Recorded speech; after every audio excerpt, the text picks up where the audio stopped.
eventually the government is trying to push through an account aggregator, how do we get GST data, cash flow based data, utility data, right? Once we put all of that into that ecosystem is when literally all of the new to credit is going to go down. The MSMEs who don't have access to credit, who are right now looking at the more informal sector, right? They'll come back into the ecosystem. So how is that balancing act happening with all of you guys? Great question, Deepa. If I was to just think about it, at least in the online payment aggregation space, right, and this possibly applies to other industries as well. Fraud can be committed by 4 actors. It could be a fraudulent merchant who is actually onboarded on a platform with the intention to defraud. So somebody, what we call non-delivery of goods and services, does not plan to give you the goods and services, right? So usually what they'll do is they'll scale volumes, and at some point they will stop servicing customers, and then they will run away with the money which they've got. So this is merchant fraud.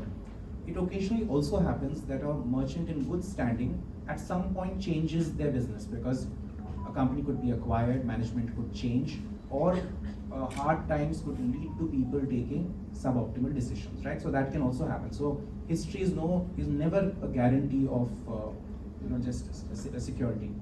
The other is customer derived fraud. Now this could happen in that, and in India it's less because we are two-factor authenticated to a very large extent. Going forward, we will see as 3DS 2.0 comes in how actually it works. But it's low, but it does happen where a customer deliberately wants to commit fraud in some shape and form.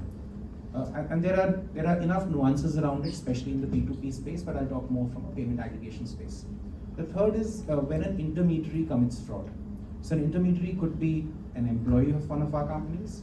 It could be somebody who's working in the ecosystem, whether in any part of the technical space, who has got access to credentials. Usually this would come in the form of a backdoor attack in some shape and form. And the fourth is an external person, right, who's not related to the transaction, is not a merchant, not a customer, not an intermediary.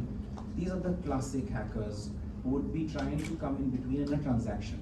So the standard MO here is something as simple as a transaction is for 10 rupees, right? That's the amount.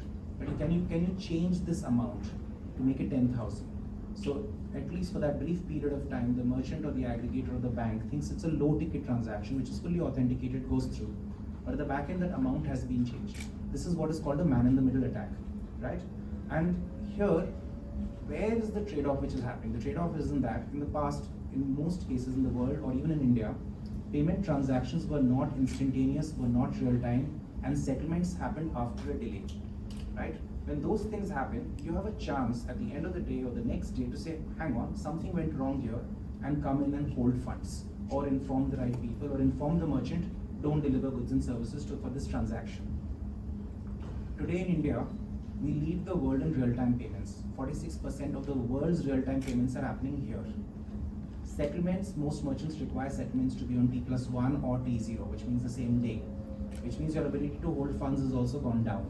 And what this means is that fraudsters can now operate in that time where full information is not fully available, because our ecosystems need to actually come up to that point, right? So it's much, much harder than in the past. And I'll just ask Ketan to just come in from his perspective on how he thinks about this. What I've seen, the origin of the entire fraud, and I mean, why the fraud happens is there's a constant fight between the product team, which is like, I want a frictionless experience. The customer wants frictionless experience. That's how the financial inclusion or customer will get onboarded, or numbers will come, because everyone is stressed out on the numbers. And it starts from there because everyone wants frictionless experience. And there's a risk team also which is fighting with the product team that this needs to be in place. I don't care about the friction. So we need to strike a balance. If we are able as a company, as a fintech partners, we are able to strike a balance between this frictionless thing which is going on. I want a customer to be onboarded. Why should we call them or whatever? I mean, I'm sure all the fintechs are experiencing, and I get into this fight resolution every day in, day out. And there's a team looking for frictionless experience. There are new age UI, UX, onboarding extremely seamless. This fight is never ending, but See, to drive financial inclusion, there is, I mean, way we hit the market should be seamless. That's how this last 10 years we have grown fast. Inclusion happened because we came out with various frictionless way of getting customers onboarded. But in that piece, if the element of risk is diluted, then the fraud starts kicking in. And may it be a merchant account or a customer account or whatever you see, finally last mile is the bank account where the money is withdrawn.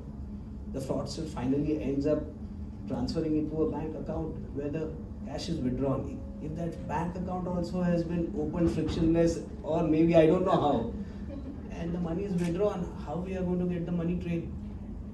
And finally, fintech, the guy who has onboarded it frictionlessly is feeling the friction, because the final debit note comes to whoever, like PayU or PayPoint or whoever it is, and that's where the entire problem starts. So if we strike a right balance, I'm not against frictionless onboarding, or the product guys will not get onboarded with me. But if we strike a right balance, I think we are in the game, and then only the financial inclusion can happen. I'm sure merchants, I don't know, in the industry there's a race, like PayU is onboarding this way, Razorpay is onboarding. Example, I'm just easy to make, or maybe PayPoint. So there's always a sales push also, that so the other guy is doing this way and we are really backward. And that's a constant dilemma which we are working on, and we also need to put up numbers, and we also have to be on the race side. And the targets, right? Yeah, and if there is an investor sitting above us, then there is there's a bigger stress, that because the other company is growing at X CAGR and we are growing at this CAGR, so again a big dilemma. So yeah, interesting that you mentioned this, right? From a bureau, right? We don't have the investor pressure, thankfully. But we've seen fintechs, especially, right? I mean, the growth has been over 100% in the last couple of years. Earlier, you could pull a credit report with 5 input fields, right? I mean, you needed those 5 input fields to pull up a credit report for somebody. But today, fintechs, especially, would come and say, you know what, frictionless journey is what we need, because this generation will not put anything beyond a name and a mobile number, or even just a mobile number, right?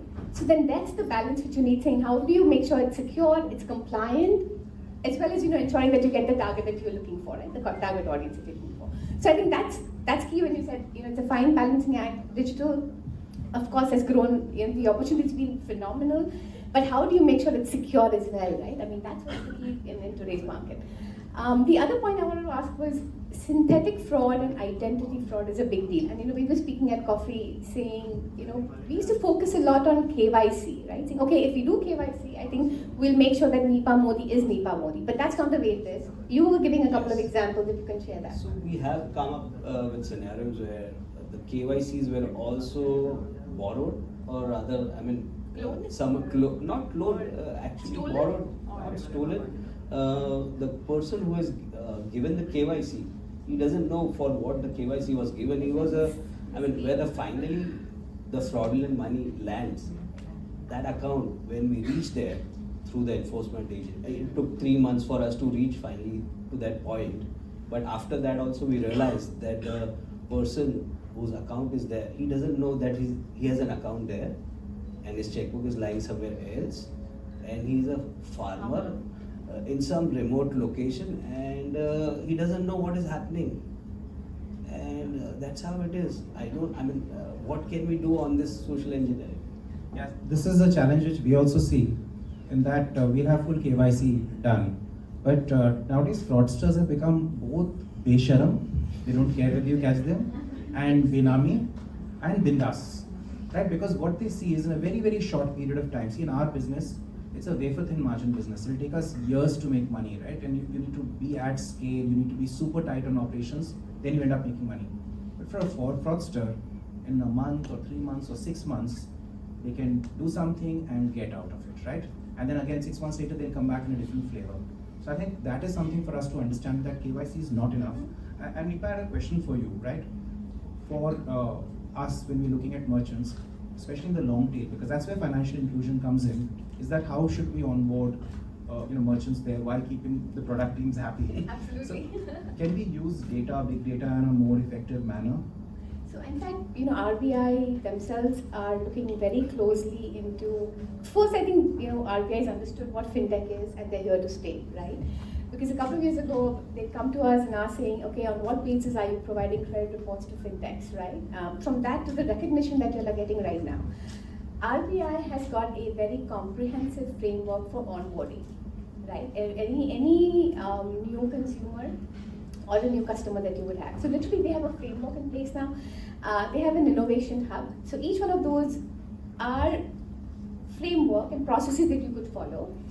Eventually, I think analytics, AI, all of those are going to play a big role in it, right? Just conservatively, what we've done at Equifax is we've built something called a known fraud exchange. And this was, a couple of our fintech NBFC lenders had come to us and said, we'd like to at least start off with sharing our known frauds with you all, which means, and I don't know if you're not aware of it, but early this year there was a syndicate fraud with some of the large fintechs, right? And they'd attacked one, literally within a week they attacked 3 fintechs, and all of them got caught, right? So some of that is what we're trying to build. So it's a known fraud exchange to start with. Fintechs can share their data. Eventually it's going to become more preventive and not just known. So that's something that we're looking at. I think tools, fraud monitoring tools, there are analytics that are used, alerts that can be given to customers, right? When you see suspicious activities within their accounts, I think there's a lot that can be done to kind of keep a step ahead of all of these guys. So I think that's an ongoing kind of activity that we have. So I'm sure PU might have built areas which are apart from receiving transaction, but these areas are ever changing nowadays. Yeah. That's what we have seen. Right from Jamtara, now it is across the country where this kind of frauds are happening. So to catch up with this piece also is I'm sure you might have shared your. No, actually, Ketan, I think what I wanted to say was that it's also at the end, an individual or a customer needs to be also aware of what can go wrong. And I will say this with full humility. I know of at least 20-25 frauds where people in the payment gateway industry have been caught, which include in their individual capacity. Colleagues of mine have made mistakes online.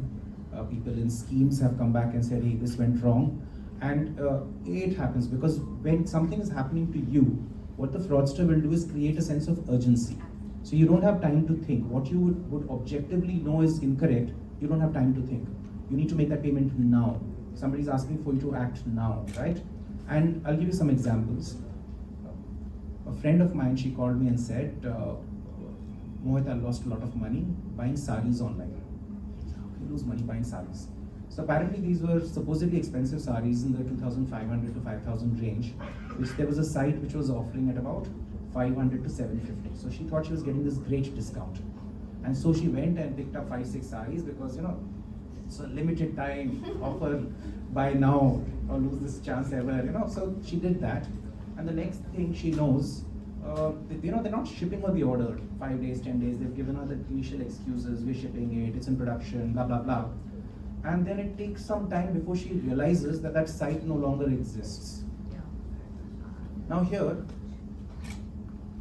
we can all fall for some variation of this, but when you see there is an offer which is too good to be true, chances are it's too good to be true. If your next company is giving you this great hike, chances are you're going to get a very nasty manager there as well, right? If there is something to make up for it. So I think that's one part of it. This is on the social side of it. The other thing which we've been seeing is, and you spoke about synthetic fraud, right? We're seeing a denial of service attack backed by a bin attack at the same point, which is exploiting multiple points, right? It's not as simple as somebody's got some one gap there. People are much, much sharper. I've gone around to saying that I think fraudsters now have engineers who are better than that in most payment gateway aggregation, right? So it's, you must not underestimate the opposition, and therefore you can then do it in multiple ways, right? No one means of stopping anything will work. Have overlapping sort of lines of defense, like a Chakravyuh, and also make sure that you play that balance of between real time versus just creating some friction, because at the end inclusion will happen when people trust the system, right? So I think that's something which we need to work more on. To add to this, there was Yeah. the. Can I narrate one story which we had undergone? So we deploy micro ATMs, and the cost of the micro ATMs hardly, I mean, upwardly it is 8,000-9,000 rupees, and downwardly it is 2,500. So there's a clone site which offers the same thing in our name, okay, and that gentleman has sold it at 7 lakh rupees. Probably better than your site, right? Better than my sales guys. I mean, I'm sorry. And I'm sure many people have undergone this kind of scenario. And the guy is coming to our office, sitting every day, and we are unable to help him. And this is the scenario. I mean, this kind of problems are getting. And when we escalated to the authorities that we want to pull down this site and we want to take action, it went otherwise, that why have you not taken care of this site, how it happened, and it actually took away our time, and rather than resolving the problem, we were struggling to get rid of that piece. You have to file a criminal complaint, and that's how it goes. Yes, the complaint doesn't see it through. Now the systems are changing. Last 1 year we have seen proactiveness, many raids have been taking place. So now actually government is really taking stern action against these things. But previously, last 3-4 years, we have not seen, we had really not got enough support on this kind of frauds from the enforcement. I think we haven't seen such. Yeah, I think even for law enforcement in the past, what would happen was people would go to a normal police station and lodge an FIR there. Now you have cybercrime cells which are dedicated, a lot more switched on, and I think you should always go in that direction whenever you see anything online. You also have the RBI has its own site where you can actually go out and put in complaints there, and the Ministry of Home Affairs also has their own site, right? You can lodge. If you do this, chances are high that at least the issue gets highlighted, addressed, and in many cases, I'll tell you the story, right? And this was an individual, a farmer in Rajasthan, who actually got a agricultural loan, and they did it through their banking app. And around the same time, because that person was not so familiar with how to use the app, requested his son, who was a techie in Delhi, to help him out with the app, right? Now, if you have a son who's a techie, don't trust them, right? So the person was trying to do something, got some OTP, did something, got some link, and a fake app was installed on his phone. And when they actually logged into it, almost instantaneously, right, the credentials were compromised, they were locked out of their account. And in parallel, the fraudsters went and used that entire agricultural loan was immediately used on multiple sites across multiple aggregators and banks, physical and online, and money is out, right?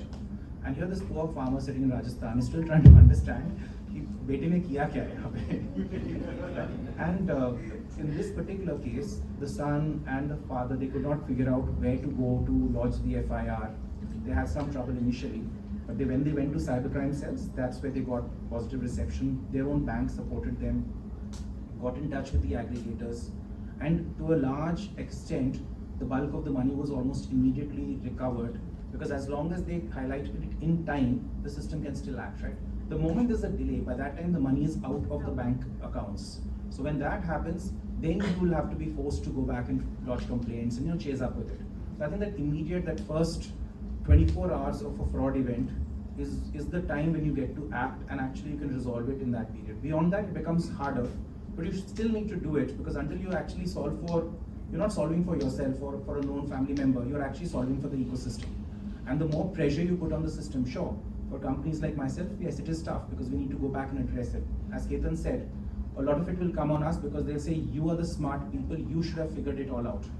We are smart, but nobody is that smart, right? But with, I think, the support of every individual, I think it works out to be a lot better.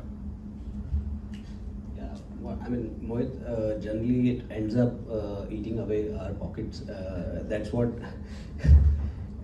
So the first thing in enforcement people do is seal the account.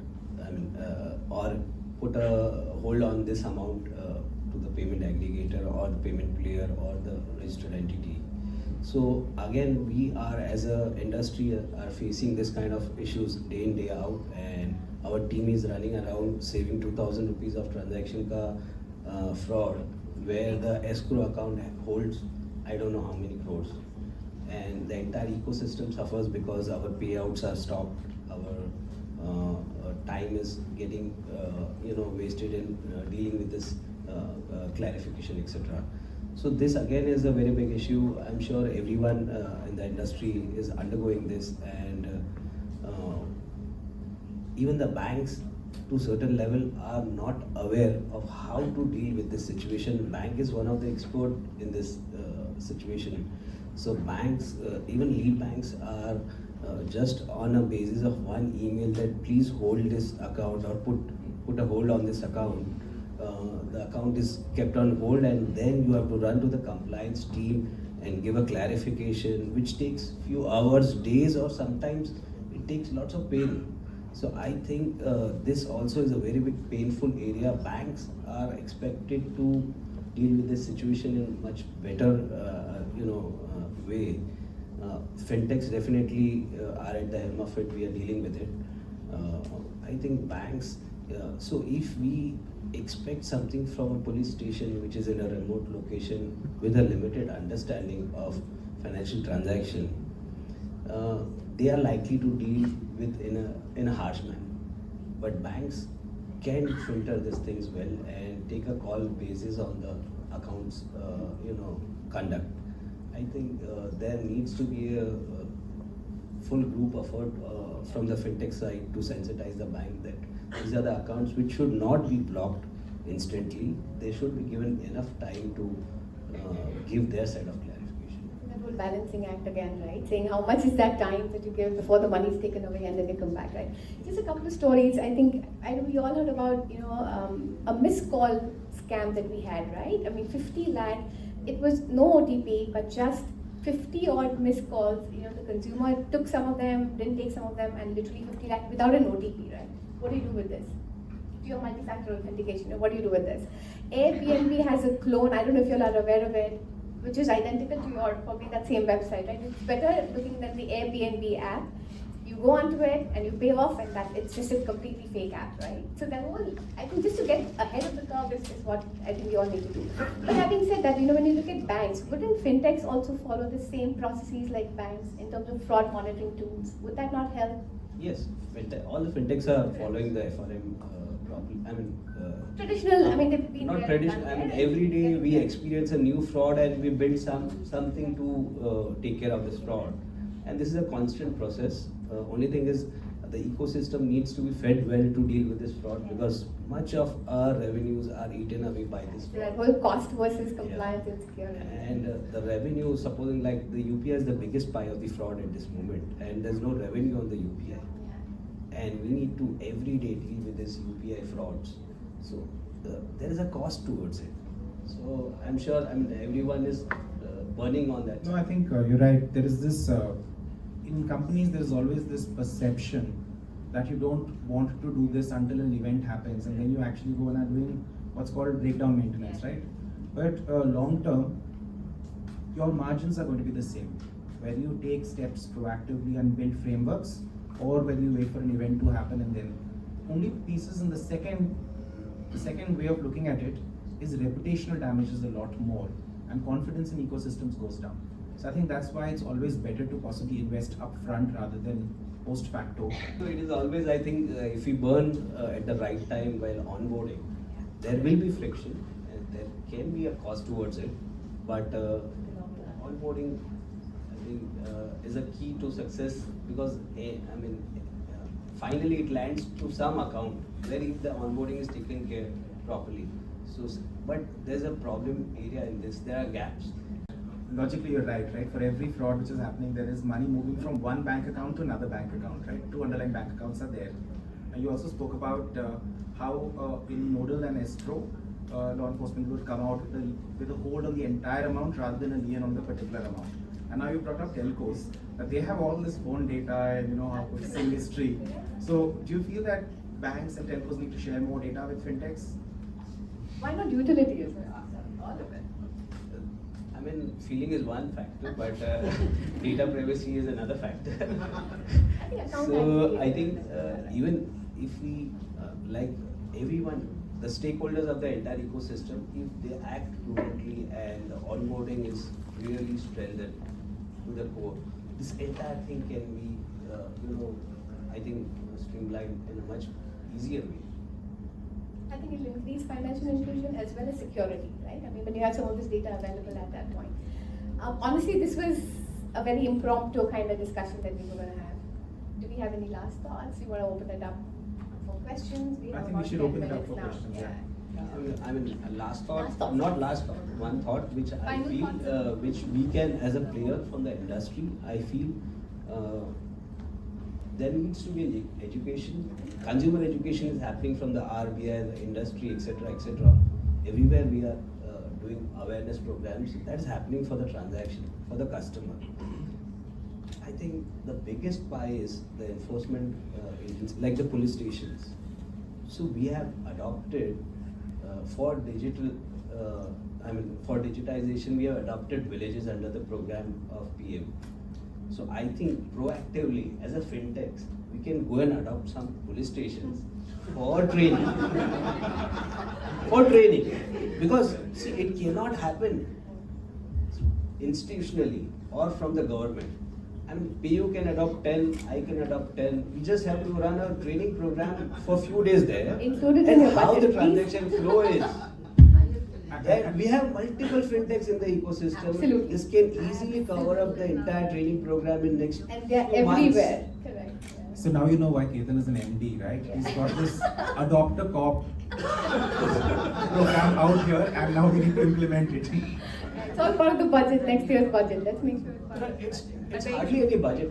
Yeah. It's really not It's a time budget. spent But that once you're putting the effort. cop who is sitting there, he doesn't know what is happening on the UPI side. He will call the guy, understand the entire process flow, kaisa hua, kidhar leke gaya, kya hua.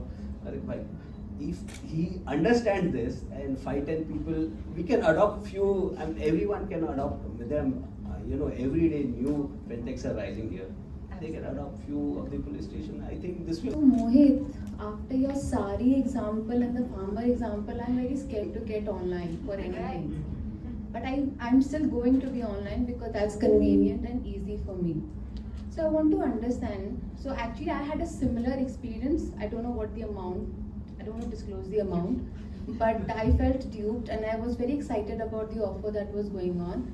And this is like, we are so much on social media, Instas and Facebooks and everywhere. So it was an Insta when I faced that thing because that was the last thing I expected. And I'm not a very I don't shop a lot online, but it was one of the first experiences and it got me into depression for 2-3 days. So now I want to know if I want to be ahead of this curve and still be online and not face those depressive episodes. How do I as a consumer kind of safeguard myself from such kind of incidences? Because these things are so authentic. As a layman, as a consumer, I don't see anything wrong. There's a phone number you can reach out to. There's an email ID. Though of course the website did look fake because I am in the online business. So I understand that it seemed fake, but I was so duped and so taken with surprise with whatever it was. How do I safeguard myself from anything like this as a consumer? No, beautiful question, and thank you so much for asking it. So I have two answers for you. The first is hindsight is 20/20, right? In hindsight, you will always feel that there were some warning signs and there was something which you could have done better and differently. But don't feel guilty about that ever. See, whether it's shopping online, professionally, or even in our personal life, right? Over time, you will get fooled, you will get cheated, you will get defrauded. But this is not a reflection of who you are. This is really a reflection of who the other person was or is, right? Yeah. So don't think about it in terms that why did it happen to me? It can happen to anybody. The fact that you've spoken about it is the first step in actually trying to solve for it. I have hundreds of ideas or tips, right?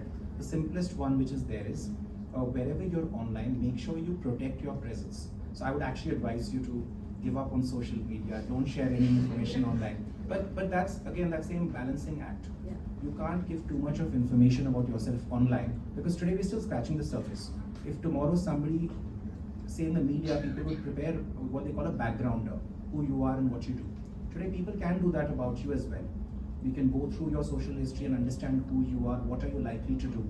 I can give you fraud cases more recently where AI is being used to morph voices. So imagine if you get a call from somebody who sounds like a sibling or a family I member. just heard Sachin Tendulkar and Kareena Kapoor's voices and all those fat melting videos on Instagram. Okay, I think Instagram is a platform. No, of course, Salil Modi from Facebook was around today. We should take this up with him as well. But I'll again be honest, right? Don't feel bad about it. It is likely to happen. What happens is when at that moment in time, okay, let's talk about a step back. Ideally, the account or the cards which you use online, put some limits on it. So therefore, you are anyway putting a cap on the extreme amount which will happen there, right? That's the first thing. Second is, when something like this happens, before you're making that, I'll give you an excellent example. Somebody in my office has given a 5-minute delay for any email he sends out. Because he knows that he's the type who will fight with people, whether it's product or tech. And so he wants to give that slight gap, that space between an event and his own reaction to it, right? So count to 10 when you're making an online transaction. Don't be in a hurry. Just take that extra time to see whether it was really worth it, too good to be true. If you do it, then make sure that, if something goes wrong, then within that period in time, you have an underlying bank account, right? That bank or the card will have a call center or a number. Immediately, chase up with them. The sooner you chase up, the better it is. If it went through a payment gateway aggregator, you can go back and check with them as well. Right? If it went through a merchant, you should check with the merchant. But don't restrict it to any one What do thing. you do if it was a COD? It was a COD order, but then the product came to you and the product didn't have I don't understand. Yeah, so if you see, so you're saying when we do a payment online, the fraud is, as you said, we can No, kind no, of I'm catch not it saying at the that. right I said time. fraud can happen at any point in Yes. time, right? So what if you do a COD order, the product comes to you and they don't let you open, I mean, yeah, that is like. So I'll tell you, somebody I know recently ordered clothes, right? And this is a big 6-foot Sikh gentleman, 6'1", massive. And when the packet came, and the packet was large enough, he was not allowed to open the packet. Yeah. He said, make the payment now, then you can take the packet. He made the payment, took the packet, opened it up, and they were kids' kurta pajama set, right? Like that size. So see, you can be defrauded at any point in time, but don't think too much about that. All you need to do is report it back, fight for your money. In almost all cases, you will get it back. See, at least when it comes to payments, there is something called chargebacks, right? You have the right to avail a chargeback, right? If you request a chargeback, then the acquiring system really needs to pay for it in some shape or form. Where the acquiring system will be figured out. So, you have a high probability of getting your money back as long as you act fast enough. We need a mic. May I go? Yeah, we have. Okay. So I have a two-part question, if you'll be patient with me. We all know now that, these fraudsters have become besharam and bindas and, they lack all of these etiquettes. But this probably is happening because of a lack of accountability and regulation in this, that they have this audacity to be this way. What, as people that have been in this industry and have been making observations, would you suggest would be a regulation that could be implemented so that these people take accountability, they become scared? I think regulation is there, right? Whether in the physical space, the old 420 Act or the IT Act. So regulation is there. What is not there is awareness of how to actually avail that, right?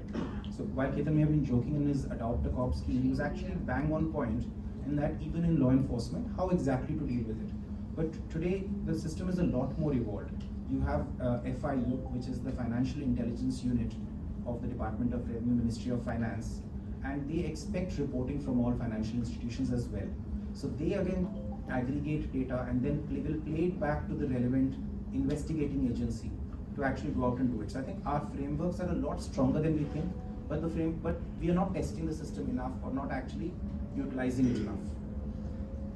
So the second part of this question follows is that, sure, this is about financial fitness, but what about the corporate social responsibility and what does that look like for fintech firms? Because we know that we see very, easily people. So I just covered, I mean, we can go out and educate the entire system in terms of customer awareness. Already things are on our forum level also. We are doing the customer awareness program, and I don't mind extending it to the enforcement agencies, and we can all come together as a CSR activity and do it, because it is not their fault. The police stations in a remote location of Jharkhand may not know what is happening on the digital world. So that can become a part of our CSR. That's a proposition, just loud thinking. Yeah. We'll do one more question. Yeah, please. So, since the biggest solution can be a manual KYC check, say in the case of lending, for example, one way out is that the old school, the guy actually visits knocks on the door of that guy. Did you take the loan and so on and so forth. How to manage the scale that everybody. I'll come to that. So now the issue there is also one lending company tries to do that also to minimize fraud. Since they've been hit badly, 20 crores, whatever. The fear is if he does that and then, like he pointed out, the other companies are growing online scaling. But if the regulator comes in and says, the RBO what is saying, the scale of fraud is so much, the amount of people's data that has been hacked already for the last 10 years, already even before fintech came, even credit bureaus have been hacked, banks have been hacked, the normal Xerox shops, lakhs of Xerox shops have millions of people's Aadhaar, PAN, passport, house rental, because you've been doing that Xerox shop copies and sending. So data is already out. It's like a gun control problem. Right? The criminals already have the guns. Everybody has your data now. Without doing that manual check, you will see a slowdown the growth. But is that the only way out? Because I don't see the good guys being able to compete with the determination and the sheer organized scale of these guys. I mean, I'm looking at millions of people being employed in this fraud game. There's some of them I've heard are sitting in glass, steel, building air-conditioned offices, thousands and thousands of computers and laptops. You can't compete with that. Without a knock on the door manual check. So everybody has to slow down, so nobody's feeling that oh, he's going fast, like that point should be. So everybody has to now slow down, do that manual thing. Doesn't matter the growth is slow, right? Yeah, I think the answer is not that we slow down. The answer is we go even faster, but we build in the safeguards, right? So, like fraudsters sitting in buildings. I think no lawyers here, but lawyers have been doing that for decades now. Unemployed engineers are coming up. So just on KYC, the RBI has recently allowed video KYC also to substitute for normal KYC. Even otherwise, KYC always had this entire thing of originally seen and verified, right? That was there. And most companies also do what is called a step up, which would be like called enhanced due diligence. So for example, if I was applying for a bank PG code, the bank was likely to have done its own due diligence in addition to what I was doing, right? Yeah, assuming they're So I think now where we are going as an industry really is overlapping layers. Everybody needs to do their job, and we need to consolidate and bring that together. Because I think in India today, when we look at the number of people who are digitally aware, while the numbers are large in terms of mobile phone penetration or people who transact online, but the truth is, it gets restricted down to 150 million people who are habitual online, right? So if we want to make this, we've got 1,466 million people and counting. Yeah, that's another one there right now, as I said, right? So we need to make sure that if 1 billion people are transacting online, it has to be at scale using technology. And if fraudsters can use technology, then we need to possibly use AI, ML, etc. at this point to see how we can, So it's not easy, and this is the challenge to solve for in this next decade. It look like we have few There's more an questions. added layer like the Aadhaar check or PAN check or penny drop. So this is building around. I mean, even though the physical documents are there. They've cracked that. See, fraudsters will crack everything in time. No That will keep on encryption expanding. will ever save. It is only because if you have more computing power, with quantum computing coming in, how does it matter whether it's 32 or 64 or 216? Doesn't matter. It's just time. There will be time to break it. Which is why you need to have checks and balances. It looks like really very interesting one. Thank you for joining us, and can I request you all for a group picture? Thank you.